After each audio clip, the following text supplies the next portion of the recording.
Cool. So right now we're here with Helene Smuts from Credo Growth. Tell me, Helene, what do you do? What is Credo Growth all about? We are a growth consultancy, and trendy word these days, and we are focused on people and culture growth, business growth, and then sales growth. So it really is about the three elements that you need in order to scale your business. Okay, nice. Tell me. And in your talk, you were speaking about promoting good, positive culture within a company. Tell us, what are some of the things businesses need to keep in mind when pushing positive and healthy culture within a company? So within the talk that I just did, we focused on two areas. The one is to have the correct systems and processes in place to set your team up for success.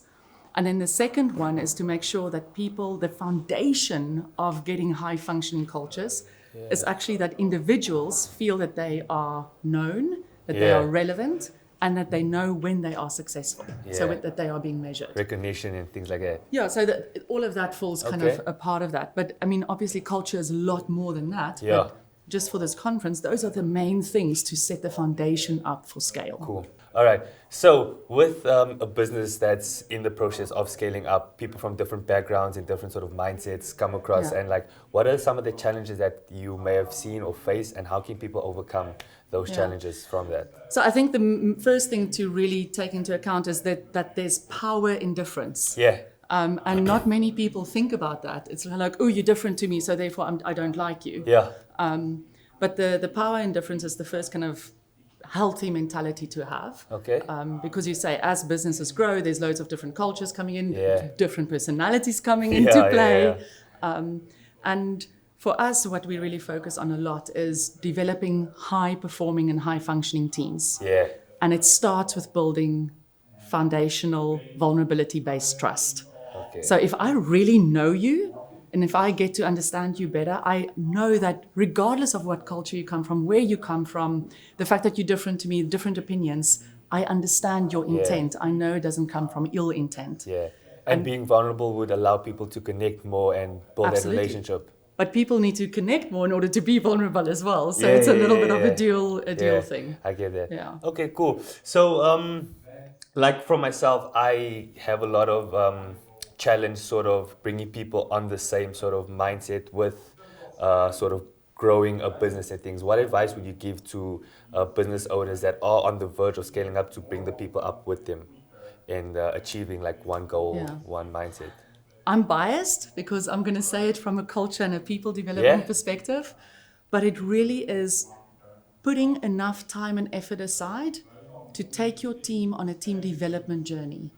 Get them to work through, for example, vulnerability-based trust scenarios. Get them to learn how to have tough conversations so that they can have that with one another and have a culture where it's okay for peers to have to give each other feedback instead of creating a culture of needing to run to the manager the whole time. And because that gives you such a solid foundation that with all the issues that comes with scale and all the troubles and the ups and downs, is that people actually really trust one another and they can have those conversations of saying, hey, I'm really struggling with how you are not performing, or I'm struggling because you're not giving me what I need. Yeah. And if those things starts delaying, then obviously that also affects culture, scale.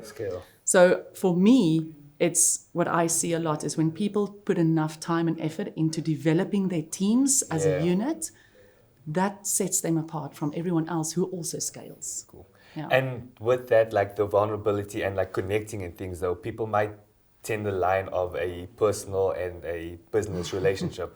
What advice would you give to be able to help someone distinguish, especially business leaders, from having that personal and relationship business sort of divided, but also in harmony at the same time? So I believe that you bring your whole self to work. You can't go, okay, half of me is staying, and I know it's leave your problems at the door, but you do bring your whole self at work.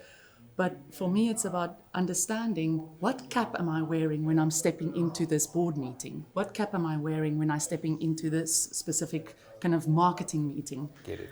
I can acknowledge that, yes, I'm having a crappy day or there's stuff going on. I don't necessarily have to have a best friend there to then start talking about it. But I can, because you have a foundation of trust, you can have that conversation and say, you know what, today's a tough day. So if I'm a little bit quiet, I'm sorry. And for you as the leader to create that space so that people feel comfortable to still bring their whole self to work, but still perform. Yeah.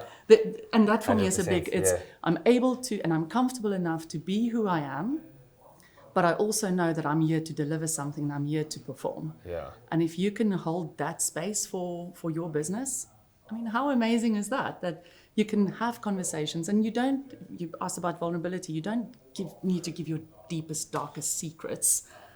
It really is just about sharing something about yourself, even to say, I made a mistake. For people to feel free enough to admit that they made a mistake is already going into that level. I get it. Cool. Well, Helene, thank you so much. I really hope that you enjoy the rest of your evening. Thank you very much. Nice to meet you. Thanks, lovely chatting to you. Solid.